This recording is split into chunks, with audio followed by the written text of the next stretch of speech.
ये एस सोमनाथ जी, इन्होंने बोला था कि वेदों से निकले विज्ञान के मूल सिद्धांत विदेशियों ने नकल की और अपना नाम दे दिया। ठीक है, तो अब इन्होंने ऐसा क्यों कहा, इसका कारण है कि जो सिद्धांतिक ज्ञान है वो तो, चाहे वो गुरुत्वाकर्षण का नियम हो, चाहे वो महर्षि कणाद का दिया देन हो, या और भी बातें हो, बहुत सारी सिद्धांतिक बातें वो वेदों में हैं। ऐसे कैसे हैं, बीज रूप में है। तभी तो आर्यभट्ट आदि ने दशमलव तक का जो वैल्यू आदि खोजा, या जो भी शोध आदि किया, वो ऐसे तो किया, अपने मन से थोड़ी कर दिया। तो अगर वो ना, मान लीजिए डेसिमल ना देते, तो क्या ये कैलकुलेशन कर हो सकती थी चंद्रयान तक जाने की? नहीं हो सकती थी ना, क्योंकि बिना डेसिमल के तो कुछ संभव ही नहीं था। तो इसलिए हमको अपने वैदिक वैज्ञानिकों को भी श्रेय देना चाहिए, जो हमारा प्राचीन भारत का इतिहास रहा है उसको। तो हमें समन्वय बैठाने की कोशिश करनी चाहिए आधुनिक विज्ञान और वैदिक विज्ञान में। ऐसा नहीं कि सबको डिनाई कर देना चाहिए, या सिर्फ हम ही थे, सामने वाला नहीं था, या वही सब हम हैं, ऐसा नहीं है। सिद्धांत कोई अपने पराये नहीं होते, वो तो सार्वभौमिक होते हैं, सबके होते हैं। ठीक है, तो इन्होंने ये बात बोली थी। तो अब हम वेद से देखेंगे पहले कि वेद में जो इन्होंने बात बोली कि वेदों से आए हैं सिद्धांत, तो क्या जो ग्रह तारों का विज्ञान है चंद्रमा से संबंधित, क्या वेद में है, ऐसा आया है? ये हम देखेंगे। ठीक है, आगे। तो इससे पहले कि हम अपना टॉपिक शुरू करें, आपको कुछ बेसिक चीजें जाननी चाहिए। जैसे कि आप लोग बचपन में पढ़ते हैं ABCD छोटा बड़ा, ठीक है? तो उसको आप लोग जब जानते हैं तभी जाके आप कोई बड़ी चीज सीख पाते हैं। पहले बेसिक सीखना होता है। तो वैसे ही जो वैदिक सिद्धांत है उनका पहले बेसिक जानना पड़ेगा। ईश्वर क्या है, देवता किसको बोलते हैं, सबसे सबसे जरूरी तो देवता क्या है ये जानना होता है। उसके बाद आप समझ पाएंगे क्या सही है क्या गलत है। तो अब जो हम बात बोल रहे हैं इसको ध्यान से सुनिए। बहुत सारे लोग जो पढ़े होंगे वो जानते होंगे, जो नहीं जानते उनके लिए बोल रहे हैं। ठीक है, क्योंकि ये चीज अगर आप नहीं समझ पाए जो अभी बोली जा रही है उस, तो फिर आप आगे कुछ नहीं समझ पाएंगे। ठीक है, यहाँ देखिए ऊपर क्या लिखा है, सबको स्क्रीन दिख रहा होगा। अच्छा, मेरी आवाज ज्यादा लाउड तो नहीं है? ठीक है ना? तो पहले जो है यहाँ पर है एक ईश्वर। तो अब सवाल होता है कि वैदिक धर्म में क्या है, एक है कि दो है? तो इस पे हम कि ईश्वर तो एक ही है, क्योंकि वो अपने आप में ही तन्हा है, एक तत्व है। क्योंकि वो अपने आप में ही एक तत्व है, श्रेष्ठ है, अनुपम है, उसके तो फिर उसके जैसा दूसरा क्यों होगा? इसीलिए ईश्वर अपने आप में ही एक है। ठीक है, उसके जैसा कोई दूसरा तत्व ही नहीं है, इसीलिए ईश्वर एक है। इस बात को वेद बताता है। वेद का एक मंत्र है, ये है अथर ऋग्वेद का मंत्र है। ठीक है, 190 46 है या 56 है शायद। ठीक है, तो इसमें आया है कि इंद्रम मित्रम वरुणम अग्निम माहुरतो दिव्य सा सुपर्णो गरुत्मान एकम सत विप्रह बहुधा वद्यंतिम अग्निम यमम मातृश्वानम माहु। ठीक है, क्या बोला? इंद्रम मित्रम वरुणम अग्निम, ठीक है, दिव्य सुपर्णो एकम सत विप्रह बहुधा वदंती। ठीक है, तो इसमें क्या अर्थ किया कि जैसे अग्नि आदि पदार्थों के इंद्र आदि नाम हैं, वैसे ही परमात्मा के अग्नि आदि सहस्त्रों नाम है। अग्नि आदि पदार्थों के इंद्र आदि नाम है। जैसे इंद्र शब्द का अर्थ एक अग्नि भी होता है। ठीक है, इंद्र शब्द का अर्थ बिजली भी होता है, इंद्र शब्द का अर्थ वर्षा से संबंधित भी होता है, इंद्र शब्द का अर्थ सूर्य भी होता है। उसी प्रकार से जो परमात्मा है उसके भी अनेकों नाम हैं। जितने उसके गुण कर्म स्वभाव हैं उतने उस परमात्मा के नाम हैं। तो जैसे समझिए कि यहाँ पर ये है पंडासुर। ठीक है, अब पंडासुर को कोई कोई किसी इनको जो है अपना बेटा बुलाता होगा। ठीक है, किसी के भाई होंगे, समझ रहे हैं ना? आगे जाके किसी के हस्बैंड बनेंगे, ठीक है, या कुछ भी बनेंगे। ठीक है, AYZ जो भी हो, किसी के भाई होंगे। ठीक है, कोई किसी के मामा लगते होंगे या किसी के चाचा लगते होंगे। छोटे बच्चों के भी होते हैं ना कभी कभी, या कोई भी व्यक्ति हो उसके अनेक रिश्ते होते हैं, चाचा मामा, भाई बहन, भाई से संबंधित, पिता से संबंधित, पुत्र से संबंधित। पर वो होता तो एक ही है। ठीक है, उसी प्रकार से ईश्वर एक है, गुणों के आधार पर उसके अनेकों नाम हैं। जैसे मान लीजिए जब वो सृष्टि की रचना करते हैं तो उनको क्या बोलते हैं? ब्रह्मा, क्योंकि जो ब्रह्मा शब्द है वो यही है रचना के प्रतीक। विष्णु इसलिए नाम है क्योंकि व्यापक है। ठीक, शिव है क्योंकि कल्याणकारी है, रुद्र है क्योंकि दुष्टों को दंड देता है, लक्ष्मी है क्यों? क्योंकि जगत के पदार्थ आदि को दिखाने का काम करता है, इसलिए लक्ष्मी है, सरस्वती है, ज्ञान की दृष्टि से सरस्वती है। तो उसी एक परमात्मा के अनेकों नाम है गुण कर्म के आधार पर, जो निराकार ब्रह्म है। ठीक है, तो ये चीज आपको समझना चाहिए। ठीक है, इसको समझने से अब स्ट्रीम समझना आगे आसान हो जाएगा। उसी परमात्मा के अनेकों गुणवाचक नाम है, और अब चूंकि वेद में किसी का इतिहास तो है नहीं, वेद में तो नित्य इतिहास है खाली, कोई व्यक्ति विशेष का इतिहास तो है नहीं, तो वेदों से ही तो नाम ले लेके लोगों ने रखा होगा। तो जितने भी ऋषि मुनि महात्मा हुए आगे जाके, चाहे वो महर्षि महायोगी शिव हो, ब्रह्मा ऋषि हो, वे जो चारों वेदों का ज्ञान जिनको अग्नि वायु आदित्य अंगिरस से मिला था, सबका नाम तो वेदों से लेके ही रखा गया होगा। तो इसलिए ब्रह्मा परमात्मा का भी नाम है, और इस नाम के कई ऋषि मुनि आदि भी हुए हैं, क्योंकि नाम तो सबका वेदों से ही लेके रहते। कोई अपने बच्चे का नाम गणेश रखता है, तो गणेश परमात्मा के नाम है जो सब गणों का ईश है, ठीक है। वैसे ही ईश्वर और भगवान में अंतर है, ये तो आप लोग जानते ही होंगे, बेसिक कॉन्सेप्ट है। तो इसको समझ लीजिएगा, तभी आगे समझ पाएंगे, इसको याद रखिएगा, ठीक। तो ईश्वर एक है, उसके गुणवाचक नाम है। देवी देवता जो आपके हैं वो अलग अलग हुए हैं, दिव्य आत्माएं जो है महापुरुष। अब देवता क्या होता है हम ये जानते हैं, आशा है ये सबको समझ में आ गया होगा, ठीक है। अब हम चलते हैं कि देवता क्या होता है, ठीक है, देवता किसको बोलते हैं, ठीक है। तो ये है निरुक्त।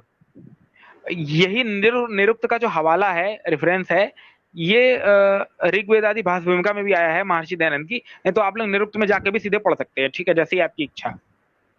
तो सबसे ज्यादा विवादित विषय है देवता, ठीक है। ये सबसे ज्यादा भ्रांति वाला इसमें होता है लोगों को, कि देवता एक्चुअली देवता होता क्या है।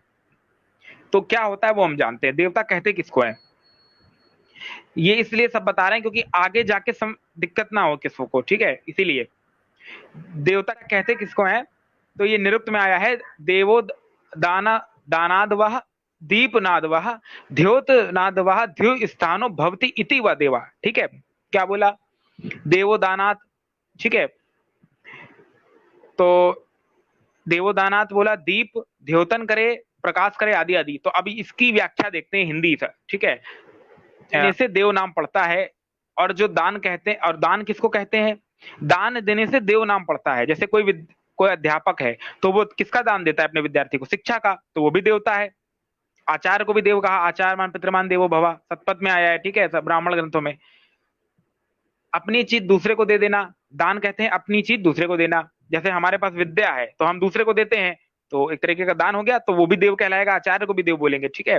माता पिता बच्चे के प्रारंभिक शिक्षक होते हैं, अपना ज्ञान बालक को देते हैं, तो वो भी देव कहलाएंगे, ठीक है। दीपन कहते हैं प्रकाश करने को, प्रकाश करने वाले को भी देवता बोलते हैं। जैसे सूर्य है, चंद्रमा है, तो जो सूर्य है वो प्रकाश करता है लोकांतरों में, तो जो प्रकाश करता है उसको भी देव बोलते हैं। तो सूर्य को क्या बोलेंगे, देव, ठीक। देवता की डेफिनेशन क्या है, जो प्रकाश करे, जो दान दे। तो दान देने से देव इंसान हो सकता है क्योंकि विद्या का दान देता है। सूर्य को भी देव कह सकते हैं क्योंकि वो भी प्रकाश का दान देता है, इसलिए वो भी देव हो सकता है। पर अंतर क्या है दोनों में, जो सूर्य है वो क्या है, जड़ देव है, ठीक है, और जो आचार्य है वो चेतन देव है। जड़ चेतन में अंतर क्या है, जड़ में बुद्धि होती है, चेतन में बुद्धि नहीं होती, ठीक है। अब ये सूर्य चंद्रमा पृथ्वी आदि इनमें बुद्धि तो है नहीं, और मनुष्य में होती है, इसलिए मनुष्य क्या है, चेतन देव है, और ये सूर्य आदि क्या है, जड़ देव है। लेकिन है दोनों देव, क्यों, क्योंकि जो मनुष्य है वो विद्या का ज्ञान देता है, और सूर्य जो है वो प्रकाश देता है, इसलिए देव है, ठीक। अब आगे देखते हैं, तथा विद्वान मनुष्य को विद्या आदि देने के कारण भी दीपन क्या किसको कहते हैं, अर्थात सब मूर्तिमान द्रव्यों का प्रकाश करने से सूर्य आदि लोगों का भी नाम देव है, जो मैंने अभी आपको बताया। माता पिता आचार अतिथि पालन करते हैं, विद्या देते हैं, इसलिए वो भी देव है। वैसे ही सूर्य आदि लोग भी प्रकाश करने वाले हैं, इसलिए देव हैं। और जो ईश्वर है वो तो महादेव है, देवों का देव है, ठीक है। ईश्वर तो महादेव है, ठीक है। पर जो ये देवता है 33, ये व्यवहार के देव हैं। जैसे 8 वसु हैं, 11 आदित्य हैं, ठीक है, 11 रुद्र हैं, ठीक है, 12 आदित्य हैं, इंद्र है, प्रजापति है। तो 8 वसु में आपके अग्नि पृथ्वी जल वायु आकाश सूर्य चंद्रमा नक्षत्र, ये देव हैं। देव क्यों कहा, क्योंकि ये प्रकाश देते हैं, हमारा जीवन यापन करते हैं, हमें बसाते हैं, इसलिए देव हैं। ये कोई शरीरधारी नहीं है, इसको समझिए। देवता शब्द का अर्थ समझ गए होंगे आप लोग, आशा है। और 11 रुद्र हैं जो हमारे शरीर में प्राण जिसके बस में रहता है, ठीक है। 5 ज्ञानेंद्रिया, 5 कर्मेंद्रिया, ठीक है, आदि जीवात्मा भी इसके, क्योंकि जब ये शरीर छोड़ देते हैं तो हमारा मृत्यु हो जाती है, इसलिए रुलाते हैं, इसलिए रुद्र हैं। उसके बाद आते हैं आपके आदित्य, ठीक है, जो वर्ष के 12 महीने होते हैं, ये हमारी आयु को भी हरते हैं समय के साथ साथ, तो ये भी देव है। इंद्र है, बिजली को कहते हैं, क्योंकि ये भी डायरेक्टली इनडायरेक्टली हम पे प्रभाव डालता है। और प्रजापति यज्ञ को बोलते हैं, यज्ञ भी हमारा जीवन यापन करता है। कैसे करता है, जो हम अग्निहोत्र आदि करते हैं उससे पंच तत्वों की शुद्धि होती है, उस कितना शॉर्टकट तरीका है, तो इसलिए वो भी देव है। और यज्ञ का अर्थ संगतिकरण भी होता है, जैसे कुछ लोग मिलकर कोई काम करते हैं उसको भी यज्ञ बोलते हैं। तो इस दृष्टि से ये व्यवहार के देव हैं, पर ये ईश्वर नहीं है, इसको ध्यान रखिएगा। ईश्वर तो वो एक ही है, ब्रह्म, देवों का देव महादेव, जिसका मुख्य नाम ओम है, ठीक है। तो इसको आप समझिए, तो समझ में आ गया होगा देवता किसको कहते हैं। देवता उस प्रकाश करने वाले को, ज्ञान देने वाले को इन अर्थों में देवता बोल सकते हैं, ठीक है। अब आगे चलते हैं, भाषा को घटाइए, एक एक एक अर्थ दे, चंद्रमा नाम दे रहे हैं। अब चंद्रमा जो है वो देवता है, तो चंद्रमा तो किसी व्यक्ति का नाम भी हो सकता है, चंद्र कुमार, तो वो भी हो गएगा। और वो व्यक्ति आचार्य हुआ तो उसको क्या बोलेंगे, देव, क्योंकि वो विद्या का ज्ञान दे रहा है, उस परिभाषा से निरुक्त की। अब चंद्रमा जो है एक ग्रह, हमारे ये भी है उपग्रह, ठीक है, जो जिस चंद्रमा में हमारा गया चंद्रयान 3, तो जो चंद्रमा है वो भी देव है। क्यों देव है, क्योंकि वो हमें वो क्या करता है, वो धरती का, उसकी प्रेजेंस में जो औषधियां आदि हैं वो अपनी पुष्ट होती हैं, इसलिए चंद्रमा जो है रात्रि में प्रकाश करने का काम करता है। हालांकि उसमें खुद का तो प्रकाश होता नहीं है, वो तो सूर्य के प्रकाश से होता है, पर जो प्रकाश उसमें फिर आ जाता है तो उससे वो औषधियों आदि को पुष्ट करता है, तो एक तरीके का वो भी प्रकाश दे रहा है, तो एक तरीके का वो भी देव है, ठीक है। पर वो कोई चेतन देव नहीं है कि वो इंसान की तरह आता जाता है, इसको समझिए, ठीक है। अब हम अपने विषय पे चलते हैं कि वेदों में चंद्र विज्ञान से संबंधित या जो ज्योतिष विज्ञान है उससे संबंधित क्या कहा, क्योंकि ज्योतिष कहते ही हैं ग्रह तारों के विज्ञान को, ठीक है। तो यहाँ पर देखते हैं क्या बोला है। तो ये आप जाएंगे जब वेद, सीधे वेद से पढ़ सकते हैं, या तो आप जाइए अथर्ववेद के 14वें कांड के पहले अनुवावक के मंत्र संख्या 1 से 2 निकाल लीजिए, या आप यजुर्वेद 23वें अध्याय का 9वां और 10वां मंत्र निकाल लीजिए, या आप महर्षि दयानंद कृत ऋग्वेद आदि भाषा ले लीजिए, वहां से पढ़ लीजिए, जैसा आप उचित समझे। तो मैंने वहीं से दिया है प्रमाण, ठीक है। तो ये अथर्ववेद और यजुर्वेद के कुछ मंत्र हैं, इनके हवाले यहाँ लिखे हुए हैं, ठीक है, आप देख सकते हैं। बाकी इनके अर्थ पे हम अब दृष्टि डालते हैं, ठीक है। इसको पढ़ते हैं एक एक करके, ध्यान से समझिएगा साथ में, ठीक है। इन मंत्रों में यही विषय है और उसका यही प्रयोजन है कि लोग जो है वो दो प्रकार के होते हैं, ठीक है। लोग कितने प्रकार के होते हैं, दो प्रकार के। एक होते हैं प्रकाश करने वाले, जैसे सूर्य आदि लोग। एक होते हैं जिनमें प्रकाश किया जाता है, जैसे चंद्रमा आदि लोग। इससे क्या इस मंत्र से समझ में आया, ये आज नहीं है, ये वेद तो आदि ये अरब का मिलियन बिलियन ईयर से है, ये तब से ये चल रहा है, आज से नहीं चल रहा है, ठीक है। निरुक्त भी है, ये प्राचीन ग्रंथ है, महाभारत से पहले का। उस समय तो जो आधुनिक था 16वीं शताब्दी में, तो यूरोप वाले ये जानते भी नहीं थे, तब से ये है, कोई आज का नहीं है। तब से हमारे यहाँ मानते थे, ठीक है। चंद्रमा से रिलेटेड विज्ञान जितना भी है, ज्योतिष विज्ञान, ये जो ग्रह नक्षत्रों का विज्ञान है। ज्योतिष का मतलब ये नहीं होता कि वो तोता देख के भविष्य बताना, उसको ज्योतिष नहीं बोलते, ठीक है। तो दो लोग होते हैं, एक प्रकाश करने वाले, एक वो जिनमें प्रकाश किया जाए, अर्थात सत्य स्वरूप परमेश्वर ने ही अपने सामर्थ्य से सूर्य और सब लोगों को धारण किया। धारण करने का अर्थ क्या है कि ईश्वर ने सबको नियम में बांधा है, उसी के सामर्थ्य से सूर्य लोक ने भी अन्य लोगों को धारण और प्रकाश किया है। तथा ऋत का अर्थ किया काल के 12 महीने। काल के 12 महीने होते हैं, आप लोग जानते ही हैं। सूर्य किरण और वायु ने भी सूक्ष्म स्थूल त्रिशेणु आदि पदार्थों का, त्रिशेणु जो अणु की छोटे छोटे इकाई है, त्रिशेणु, यथावत धारण किया हुआ है। दिवी सोमो, इस शब्द का क्या अर्थ करें, दिवी सोमो का। इस प्रकार दिवी अर्थात सूर्य के प्रकाश में चंद्रमा प्रकाशित होता है, ठीक है। सूर्य के प्रकाश में चंद्रमा प्रकाशित होता है, इससे सिद्ध हो गया कि चंद्रमा में स्वयं का प्रकाश नहीं होता है, और ये वेद में आया है, जो कि बहुत समय से है, ठीक है। सो सूर्य आदि लोक का ही है, यानी जो चंद्रमा में प्रकाश है वो सूर्य का है, अपना खुद का प्रकाश नहीं है, और यही आधुनिक विज्ञान भी मानता है। और ईश्वर का प्रकाश तो सब में है ही। ईश्वर का प्रकाश मतलब जो ज्ञान है ईश्वर का, उनको निर्धारित किया हुआ है क्रम में, एक नियम में बांध के रखा है, क्योंकि ईश्वर में तो कोई प्रकाश है नहीं, वो तो निराकार है, ठीक है। प्रकाश का अर्थ यहाँ पे नियम में रखा हुआ, उसने ज्ञान रूपी कह सकते हैं। परंतु चंद्र आदि लोकों में तो अपना प्रकाश नहीं है, किंतु सूर्य आदि लोकों से ही चंद्रमा और पृथ्वी आदि लोग प्रकाशित हो रहे हैं। देखिए, ये आज से लगभग 150 साल पहले लिखा ग्रंथ है, ऋग्वेद आदि भाषाओं का, तब की बात है ये, ठीक है। और जो निरुक्त है वो तो महाभारत काल से भी पहले का है, जिसका उन्होंने हवाला देके सिद्ध किया है इसमें, ठीक है। सोच लीजिए, तो है ना वैदिक विज्ञान की महानता। तो हमें गर्व करना चाहिए अपने पूर्वजों पे और वेद पे। ऐसे नहीं उन्होंने बोल दिया, वो जो इसरो के चीफ हैं, ऐसे नहीं उन्होंने बोला। उसके बाद अगला मंत्र पे विचार करते हैं, दूसरे मंत्र पे जो नीचे लिखा है, ठीक है। इसको पढ़ते हैं।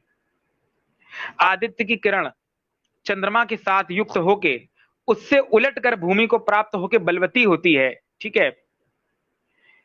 तब वे शीतल होती हैं, क्योंकि आकाश के जिस जिस देश में सूर्य के प्रकाश को पृथ्वी की छाया रोकती है, उस देश में शीत भी अधिक होता है, तथा जिस जिस देश में सूर्य की किरण तिरछी पड़ती है वहां गर्मी होती है। जैसे पृथ्वी जो है सूर्य का चक्कर लगाती है और अपनी धुरी पे भी घूमती है। तो जब इसी टॉपिक के आप आगे जाएंगे तो वहां पर ये भी आया है, यही सेम चीज जो अभी यहाँ पढ़ रहे हैं। ऋग्वेदादि भाषाओं का जब आप खरीदेंगे, ठीक है, तो सब लोग खरीद के रखिए अपने घर में। दो किताब तो सबके घर में होनी चाहिए, सत्यार्थ प्रकाश और ऋग्वेदादि भाषाओं का, ठीक है। तो जो पृथ्वी है वो सूर्य का चक्कर लगाती है, अपनी धुरी पे भी घूमती है, रोटेशन और रेवोल्यूशन। तो जो जो भाग पृथ्वी का सूर्य के सामने पड़ता है सीधा तिरछा, उन जगहों पे गर्मी अधिक होती है जो सीधे प्रकाश पड़ रहा है। और जहां पे बैक बैक साइड जो होगा अर्थ का, जहां पे प्रकाश नहीं पहुंचता, वहां शीत अधिक होती है। तो वही यहाँ बताया जा रहा है, ठीक है। फिर गर्मी के कम होने और शीतलता के अधिक होने से सब मूर्तिमान पदार्थों के परमाणु जम जाते हैं, ठीक है। यानी वही शीत प्रदेश में क्या होता है और उसी की बात हो रही है। उसको जमने से पुष्टि होती है और उनके बीच में सूर्य का तेज रूपी किरण पड़ती है, तब उनमें से भाप उठती है। उनके योग से किरण भी बलवती होती है। जैसे जल में सूर्य का प्रतिबिंब अत्यंत चमकता है और चंद्रमा के प्रकाश और वायु से सोमलता आदि औषधियां भी पुष्ट होती है। ऐसा कहा जाता है कि जो औषधियां हैं रात्रि में, वो चंद्रमा के प्रकाश में पुष्ट होती हैं, ऊर्जा ग्रहण करती हैं, ठीक है। ऊर्जा का अर्थ है कि वो जो पेड़ है अपना प्रोसेस करता है पूरा, ठीक है। जैसे ज्वार भाटा चंद्रमा के प्रकाश में होता है, ठीक है, समझ जाएंगे आप लोग। इसीलिए ईश्वर ने नक्षत्र लोकों के समीप चंद्रमा को स्थापित किया। ईश्वर ने सब ग्रह आदि रचा है, क्योंकि ये अपने आप तो चल नहीं रहे भाई, कोई नियम में बांधने वाला तो है ही। अब कोई कहेगा ये तो गुरुत्वाकर्षण बल से बंधे ही हुए हैं, तो फिर वो बल, उस बल का मूल क्या है, उसका कॉज क्या है। कोई कहेगा ये, फिर उसका कॉज क्या है, फिर अंत में जाके फंस जाओगे। तो फिर अंत में एक कॉज मानना पड़ेगा जो इटरनल होगा। तो वो चलाने वाला कौन है, जो नियम में बांधता है, कोई तो चेतन है। क्योंकि सूर्य चंद्रमा आदि तो जड़ पदार्थ हैं, अपने आप तो ये कर नहीं सकते, कोई तो है ना इनको बांधने वाला। जैसे मान लीजिए एक लट्टू है, अब लट्टू को हम रस्सी बांध के नचाएं, तो नचाने वाला कोई चेतन होगा ना, व्यक्ति जो उसको नचाता है। तो वैसे ही इनको एक नियम में बांधने वाला कोई चेतन होना चाहिए, क्योंकि जड़ तो नहीं कर सकता ये, जिसमें बुद्धि होगी। अब क्या चंद्रमा सूर्य में बुद्धि होती है? तो नहीं होती है। तो वो ईश्वर है, कोई तो शक्ति है, सुप्रीम पावर है, जिनको बांध के रखती है, ठीक है। ये कहना कि कुछ नहीं है, हाँ ये बात हो कि वो कौन है, उसका स्वरूप कैसा है, क्या वो वेद वाला है, कुरान वाला है, पुराण वाला है, आदि आदि, तो अलग विषय है, उस पर बात हो सकती है, ठीक है। अब आगे चलते हैं, अगले मंत्र पे, इसी का अगला मंत्र पढ़ते हैं, तीसरा। इनमें 4 प्रश्न किए गए हैं। ऊपर के जो 2 मंत्र थे, इनमें इनमें 4 प्रश्न किए गए। कौन कौन से किए गए तो वो देख लेते हैं। उनके बीच में से पहला प्रश्न ये है कि कौन एकाकी है, अर्थात अकेले विचरता है और अपने प्रकाश से प्रकाश वाला है, ठीक है। यानी कौन है जो एकाकी है, एकाकी है यानी अकेला है, और अकेले विचरता है, और अकेला है और किसके प्रकाश, अपने प्रकाश से प्रकाश वाला है, ठीक है। दूसरा प्रश्न क्या हुआ कि क्या है कि कौन दूसरे के प्रकाश से प्रकाशित होता है, ठीक है। तो पहला प्रश्न है कि कौन प्रकाश करता है, और दूसरा प्रश्न क्या है कि कौन दूसरे के प्रकाश से प्रकाशित होता है, और तीसरा प्रश्न क्या है कि शीत की औषधि क्या है, यानी जो शीत होती है सर्दी, उसकी औषधि क्या है। और चौथा प्रश्न है कि बड़ा क्षेत्र में अर्थात स्थूल पदार्थ का स्थान कौन सा है। तो ये 4 प्रश्न किए हैं, तो अब इनके हम उत्तर लेते हैं एक करके। पहला प्रश्न क्या था कि कौन एकाकी है और प्रकाश करता है, तो वो सूर्य है, जो एकाकी है, अकेला है, अपनी ही धुरी पर घूमता है। और ये भी कहा जाता है कि आकाश गंगा के इर्द गिर्द भी, ठीक है, वो चक्कर लगाता है अपनी धुरी पर घूमता घूमता, ठीक है। और दूसरा कौन है जो सूर्य के प्रकाश से प्रकाशित होता है, वो कौन है, चंद्रमा है। तीसरा क्वेश्चन क्या था कि शीत की औषधि क्या है, तो शीत की औषधि क्या है, अग्नि। अग्नि में आपको जाड़ा लग रहा है, अग्नि के पास बैठ जाइए, दूर हो जाएगी शीत। चौथा प्रश्न क्या था, कौन बड़ा क्षेत्र वाला है, अर्थात स्थूल पदार्थ के रखने का स्थान है, तो वो कौन सी जगह है, पृथ्वी। पृथ्वी साकार चीजों के रखने का स्थान है, सब बीज बोने का बड़ा खेत है, यानी पृथ्वी जो है आधार है, ठीक है। वो खेती आदि क्षेत्र आदि तो पृथ्वी से ही होता है, ठीक है, बीज आदि बोना। तो जो 4 प्रश्न थे उनके 4 उत्तर मिल गए, ठीक है। अधिक जानकारी के लिए ऋग्वेद आदि भाषा का पढ़ें, ठीक है। मैंने समझा दिया है, आप लोग खुद भी पढ़ें तो ज्यादा अच्छा रहेगा। आगे चलते हैं, आगे बढ़ाइए। अब देखिए, ये तो हमने जान लिया कि जो चंद्रमा है वो सूर्य के प्रकाश से प्रकाशित होता है, ये वेद ने बता दिया। इसके लिए उन्होंने अथर्ववेद और यजुर्वेद के कुछ मंत्र प्रस्तुत किए। अब हम देखते हैं चंद्र ग्रहण, क्या वेद में चंद्र ग्रहण का विधान है, तो वो देखते हैं, ठीक है। यह चंद्र ग्रहण क्या होता है आप लोग जानते हैं कि जो पृथ्वी है जब वो चंद्रमा और सूर्य के बीच में आती है तब चंद्र ग्रहण होता है। ये देखिए उम्ब्रा और पेनुम्ब्रा करके उम्ब्रा है, ये बनता है छाया, इसको बोला जा रहा है। तो जो पृथ्वी है वो जब कहाँ आती है, सूर्य और चंद्रमा के बीच में, तब क्या होता है, चंद्र ग्रहण। तो जो छाया है वो छाया रूप होकर मून पे पड़ती है, ठीक है, अर्थ की, तो चंद्र ग्रहण लग जाता है। तो अब क्या ये वेद में आया है, इसको देख लेते हैं, आगे चलते हैं। ठीक है, ये है सामवेद।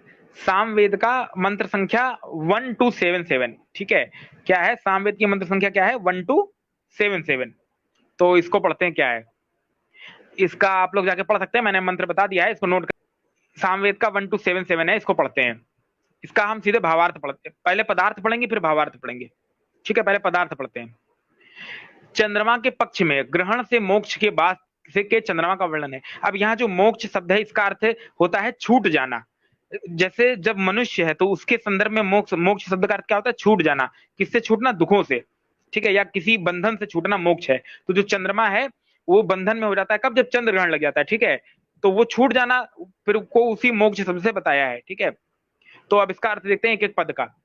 या वह मोक्षदायी चांदनी का रस बरसाने वाला आकाश के शिशु के समान विद्यमान चंद्रमा पूर्णता प्रकाशित हो गया, जो चंद्रमा पहले सूर्य और चंद्रमा के मध्य पृथ्वी के आ जाने से आवरण में प्रविष्ट हो गया था। देखिए अभी हमने फोटो क्या दिखाई थी कि जो चंद्रमा है, पृथ्वी है, जब वो सूर्य और चंद्रमा के बीच में आती है तो चंद्र ग्रहण होता है। अब ये जो हमने अंडरलाइन किया उसको पढ़िए। जो चंद्रमा पहले सूर्य और, ठीक है, सूर्य और चंद्रमा के मध्य में क्या आता है, पृथ्वी। जब सूर्य और चंद्रमा के मध्य में पृथ्वी आ जाने से जब आवरण हो जाता है तो चंद्र ग्रहण लग जाता है। ये वेद मंत्र बता रहा है। देखिए कितनी ऊंची दर्जे का है वेद, सीधे बताया। ये किताब तो आज से लगभग 200 साल पहले की है, और वेद तो ना जाने कब से है, आदिकाल से। सोचिए, गर्व करिए अपने वैदिक विज्ञान पे। ठीक है, ये भावार्थ पढ़ते हैं, आगे चलते हैं। चंद्र ग्रहण पूर्णमासी को ही होता है। ठीक है, चंद्र ग्रहण काल में चंद्रमा अंशतः या पूर्णतः अंधकार से ढक जाता है, धीरे धीरे उसका मोक्ष हो जाता है। ठीक है, चंद्रमा पहले के समान पूर्ण चंद्रमा के रूप में भाषित होने वाला लगता है। यह विज्ञान सम्मत प्रकृति घटना है। यानी जो चंद्र ग्रहण होता है तो क्या होता है कि इसमें जो पृथ्वी है वो सूर्य और चंद्रमा के बीच में आ जाती है, तो उसी का ग्रहण पड़ता है चंद्रमा पे। लेकिन हमारे जो पौराणिक समाज, उसमें क्या फेमस है कि और तो राहु केतु के कारण वो सूर्य ग्रहण चंद्र ग्रहण होता है। वो कोई काल्पनिक राहु केतु है, जिन कोई विष्णु थे पौराणिक, वो मदिरा लेके जा रहे थे, तो वो पिलाया तो राहु केतु की गर्दन कट गई, तो वो इधर उधर चले गए। तो ये जो काल्पनिक किस्से कहानियां हैं ये हम लोग मानते हैं राहु केतु का। ठीक है, इसका कोई लेना देना नहीं है सनातन धर्म से। ठीक है, ये वेद से ही मतलब है। मैंने देवता सब का अर्थ बता दिया। जैसा कपोल कल्पित कथाएं हैं, राहु आता है, केतु आता है, फलाना आता है, ढिमाका आता है। ठीक है, तो ये एक प्राथमिक घटना है, इसका राहु केतु संबंध नहीं है। और यही चीज जो व्याख्याकार है उन्होंने स्पष्ट की है नीचे। ठीक है, मंत्र का अर्थ तो वहीं तक है। ठीक है, अब आगे चलते हैं। समझ गए चंद्रग्रहण क्या होता है वेदों में? अब आगे चलते हैं। ठीक, ज्वार भाटा, अब वेदों में ज्वार भाटा। ठीक है, चंद्रमा से रिलेटेड जितना साइंस है आज वो दिखा देंगे। ठीक, वेद में। अब ये ज्वार भाटा क्या, वेद में ज्वार भाटे का मंत्र है, तो ज्वार भाटा के बारे में क्या बताया कि चंद्रमा के प्रभाव से क्या होता है, तो उसको जान लेते हैं आगे। ठीक है, नवे मंडल के 33वें सूक्त का पहला मंत्र क्या है? नवे मंडल के 33वें सूक्त का पहला मंत्र यहाँ क्या आया है उसको देखते हैं। इसका भावार्थ पढ़ते हैं। सोमासो, ठीक है, विपश्चितो अपाम ना या अंतर करके आया है। अब इसका हम पदार्थ पढ़ते हैं। जैसे समुद्र की लहरें स्वभाव से ही चंद्रमा की ओर उछलती हैं, और जैसे महात्मा लोग स्वभाव से ही भजन आदि की ओर जाते हैं, सौम्य स्वभाव वाले विद्वान कर्म उपासना बोधक वेदवाणी की ओर लगाते हैं। जैसे विद्वान लोग हैं वो अपना ध्यान किस ओर आकर्षित करते हैं? वेदवाणी की ओर। वैसे ही जो समुद्र की लहरें हैं वे किसके आकर्षण की ओर जाती हैं? चंद्रमा के। तो वही नीचे बता रहे हैं कि वेद रूपी वाणी में इस प्रकार आकर्षण शक्ति होती है, जिस प्रकार की वेद रूपी वाणी में आकर्षण शक्ति होती है कि विद्वान लोग उसके ऊपर खींचे चले जाते हैं। उपमा देके समझा रहे हैं।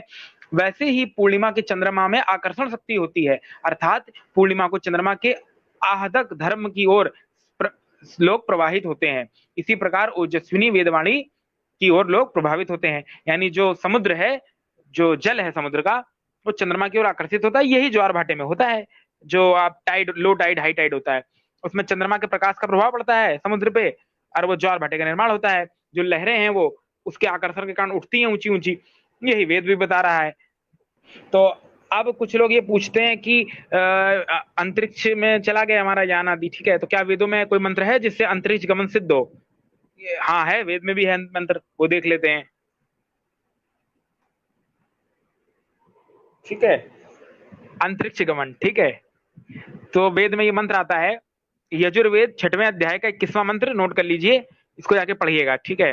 समुद्रम गच्छ स्वाहा, अंतरिक्षम गच्छ स्वाहा, देव सवितार गच्छ स्वाहा, मित्रा वरुणो गच्छ स्वाहा, अहोरात्रे गच्छ स्वाहा, छंदांसी गच्छ स्वाहा, ध्यावा पृथ्वी गच्छ स्वाहा, आदि आदि करके चलता है।